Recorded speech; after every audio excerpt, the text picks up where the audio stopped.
Well, my name is Bob Lilly, and Alicia and Kitty, Tommy. My pleasure to be up here today and reminisce some of the good times, and that's what I'm going to try to do. But Don Perkins, he never complained about your play. You graded 100% every time. You and Walt Garrison and Robert Newhouse must have all had the easiest job on the team because you always graded out at least 98%. I don't think I ever heard him get on Don Perkins but once or twice in his whole career. Seems like it was a lot though, doesn't it, Don?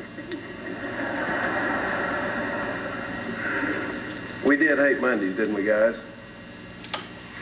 Well, my first recollection of the Cowboys was when they came to Dallas. You know, I was a senior in college over in Fort Worth at TCU, and I couldn't believe not only were the Dallas Cowboys here, but there was the Dallas Texans, and they both drafted me. So I knew I was going to stay in Texas. That was quite a thrill for a guy that grew up in Throckmorton, which was 1,000 people, and I barely made the team in Throckmorton. I don't know how in the world I got a scholarship to TCU.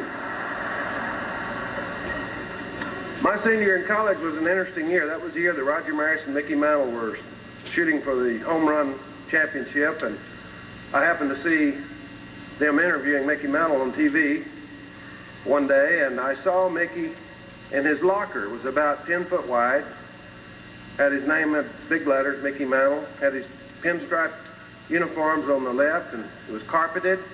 He had a nice big chair in his locker. He had a big cigar in his mouth. That's where I got that cigar, Alicia, when we won our first Super Bowl.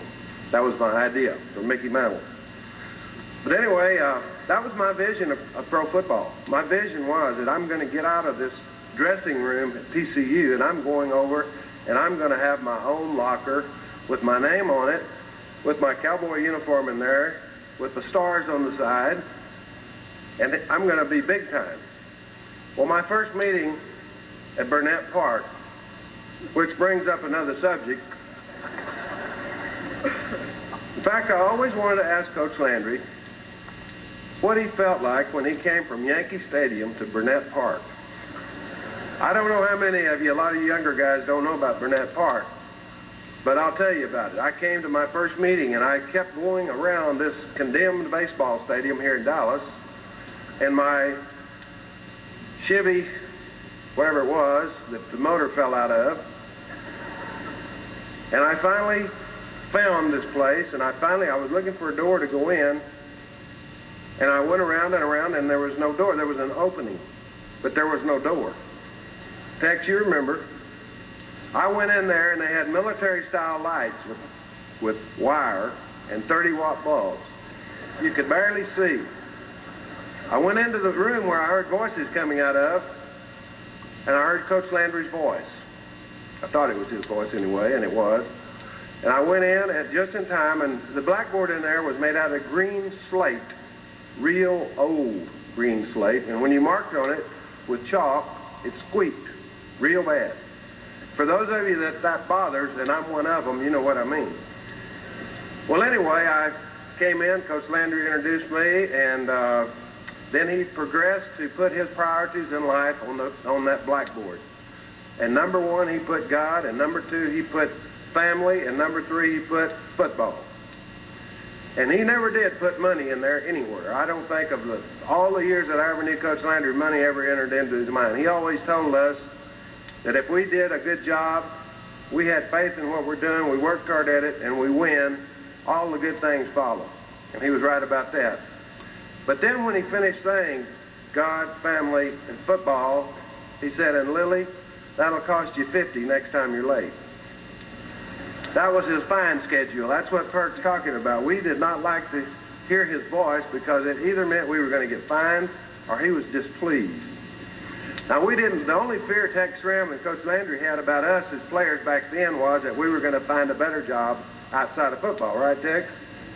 And in fact, when I got out of college, I had an offer to go coach for $1,000 less than I got to play with the Cowboys. And after the first year, I nearly took it. I only had a broken foot, torn up knee, and a broken thumb that rookie year. I wasn't supposed to play in this one game, and Coach Landry came up to me and he said, "We've only got 4 linemen, Bob. Looks like you're going to have to play." So they taped my legs stiff and I played. And then on Monday, he said, "Boy, that's the worst game I've ever seen any defensive end play in my life." And I'm thinking, you've already forgotten, Coach, that my knee was hurt? Remind me never to get hurt again. Right, guys? You know what I'm talking about. Well, anyway, that was the beginning. We limped along. We became winners to a certain extent. Bridesmaids, I think they called us. And then we went to Pittsburgh. Actually, we went to Pittsburgh first. Pittsburgh in 1965. We had been picked by Sports Illustrated to win the Eastern Division of the NFL. At that time, Pittsburgh and Cleveland were in our division. After the game was over, we had lost. We had now become 2-5, which meant that we had 7 games to go to win our division.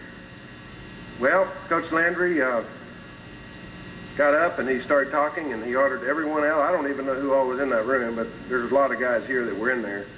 He asked everyone out but the players and the coaches. And he started talking to us. And this is, I think in my opinion, and that is my opinion, the turning point of the Dallas Cowboys. Coach Landry said, "You guys have given me 110%. He said, "You have done everything I've asked you."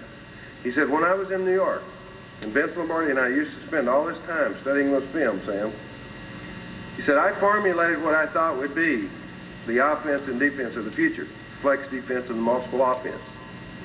And he said, "I've let you down." And then he wept. He wept for several minutes. And we wept. And that same group of guys, that same nucleus of players, and you know who you are, a lot of you here, we found out in our gut feeling that we weren't given 100%. We weren't given 110, we weren't even given 100. And I think he touched all of us on that very day. When we came back the next week, when we started winning, we won 5 out of the next 7, went to our first little playoff game that year. 19 out of the next 20 years, the Cowboys were winners. Actually, 20 years in a row, they were winners. 19 out of the next 20 in the playoffs. So Coach Landry was right. His priorities in life were right. His belief in his system. The only problem he had was with us players. That was encouraging us and teaching us to have faith in what he was trying to teach us. He told me one time, he said, "Bob, you could play 11-man line if you had faith in it, you guys, and win." He said, "But you can play the flex defense with faith and win a lot more often." And that's the truth. And it proved itself out over a long period of time. But I think the main thing about Coach Landry, and I never could call him Tom. I can occasionally, but I just had to look up to him and call him Coach, because he was my coach. He was like my second father. I will tell you that. I know he was to many of you. He imparted principles and integrity and character in us that we probably lost when we went to college. And he kept doing it. He never stopped. I never saw anything like it. I thought when I went to that first meeting and he told me of his priorities, he was kidding. I really did. I couldn't believe that anybody would have their priorities in that order, because I was green out of college. When I quit football and was 35 years old, I realized that his priorities in life were the priorities that I wanted for my life.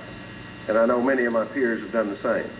And if it hadn't been for Coach Landry, I don't know that my son, Bob Jr., and my other children would be sitting here today. I don't know what would have happened to them, because I tried, after I finally grew up, to impart those same values to my children.